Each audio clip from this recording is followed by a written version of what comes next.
오늘 우리에게 주시는 하나님의 말씀 나훔 1장 1절입니다. 1299쪽 나훔 1장 1절 말씀 함께 읽겠습니다. 니느웨에 대한 경고 곧 엘고스 사람 나훔의 묵시의 글이라. 아멘. 본문에 계시된 주님은 어떤 분이십니까? 위기의 때마다 말씀으로 위로하시는 하나님이십니다. 나훔서는 12개의 소선지서 중에서 7번째 글입니다. 1절은 그 표제가 되겠고요. 니느웨에 대한 경고 곧 엘고스 사람 나훔의 묵시의 글이라. 이 경고라는 단어는 들을지어다 라는 뜻입니다. 원래 예언, 묵시, 잠언, 엄중한 말씀, 직역하면 무거운 짐이라는 의미죠. 예언자를 통해서 사람들에게 지우시는 하나님의 심판으로서의 짐을 설명하고 있습니다. 나훔 선지자의 이름의 뜻은 위로라는 뜻입니다. 위로, 하나님이 위로하신다. 하나님이 위로하신다는 이름이 또 하나 있었죠. 느헤미야. 느헤미야도 위로하시는 하나님을 설명하고 있습니다. 하나님은 역사적인 위기의 때마다 위로의 사람들을 보내셔서 그들을 통해 선포하시는 하나님의 말씀으로 당신의 백성들을 위로해 주십니다. 나훔은 니느웨에 대한 심판의 메시지를 담고 있습니다. 니느웨는 아수르의 수도죠. 현재 이라크의 북부에 있는 모술이라는 수도입니다. 아수르는 이스라엘의 대적이죠. 왜냐하면 북이스라엘을 멸망시킨 장본인이기 때문에 그렇습니다. 하지만 하나님께서 아수르를 사용하셨지만 아수르가 힘이 세서 혹은 이스라엘이 아주 나빠서가 아니라 당신의 자녀들이 불순종하니까 아수르라는 채찍을 통해서 그들을 회개시키시려는 도구로 썼을 뿐이지 아수르가 의롭고 강해서가 아니었죠. 하지만 그들은 자기들이 힘있고 의로운 줄 알고 강포를 자행했습니다. 거기에 대해서 심판을 하시겠다는 것입니다. 아수르의 멸망은 결국 하나님께서 구원을 성취하시는 절대적인 구원자이심을, 주권자이심을 선포하고 있습니다. 니느웨에 복음을 선포했던 선지자가 또 하나 있죠. 요나입니다. 100년 전에 요나가 니느웨에 복음을 선포하죠. 그때는 니느웨가 왕부터 모든 신하들, 모든 백성들이 심지어 짐승들까지 가축들까지 회개하면서 그 성에 구원이 임했습니다.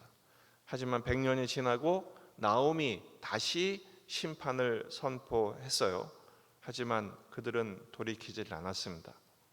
회심하지 않음으로 인해서 여전히 악을 행함으로 심판을 당하고 말지요. 결국 BC 612년에 이 니느웨는 바벨론에 의해서 멸망을 당하고 맙니다. 그리고 586년에 BC 586년에 바벨론에 의해서 남유다도 멸망하게 되지요.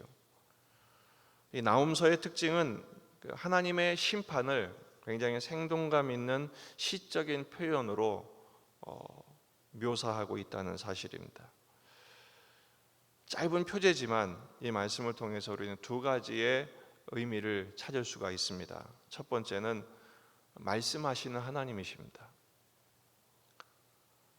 나훔의 묵시의 글이라, 나훔의 말씀의 선포를 통해서 이 아수르에게도 말씀하시고 반면교사가 되어 이스라엘에게도 동시에 말씀하고 계시죠.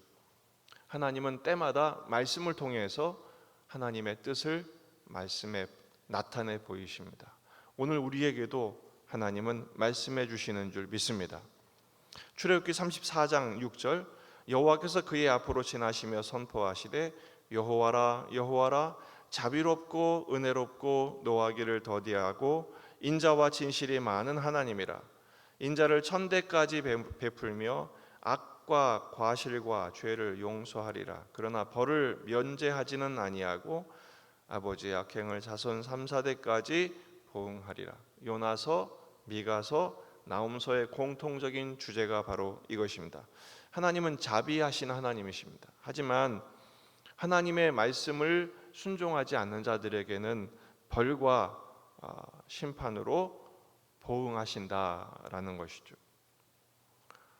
하나님은 항상 말씀하십니다. 그 말씀을 통해서 당신의 백성들에게는 구원을, 또 말씀을 따르지 않는 자들에게는 심판을 명하시며, 또 모든 그 말씀을 통해서 당신의 자녀들을 양육하시고 그들의 구원을 완성해 가십니다. 오늘 이 말씀 앞에서 우리는 기도해야죠. 말씀을 듣는 귀를 열어달라고 기도해야 합니다. 내게 주시는 말씀이 있어요. 하나님을 향한 열린 귀를 갖게 되면 성경 말씀을 통해서 당연히 말씀하실 뿐 아니라 어린아이의 작은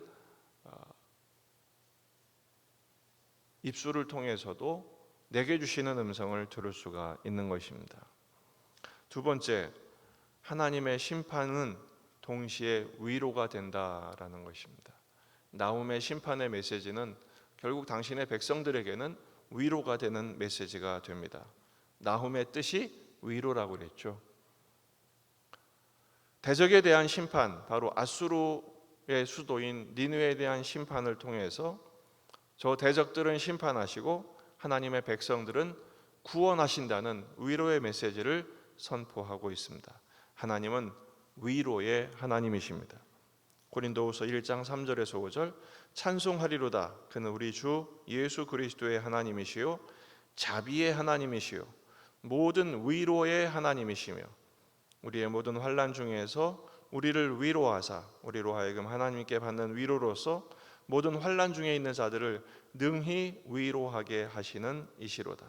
그리스도의 고난이 우리에게 넘친 것 같이 우리가 받는 위로도 그리스도로 말미암아 넘치는도다.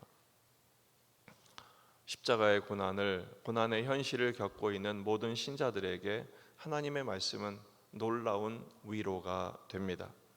물론 이 세상의 방식의 위로는 아닐지언정 하나님은 말씀을 통해서 진정한 위로를 우리에게 허락하시죠.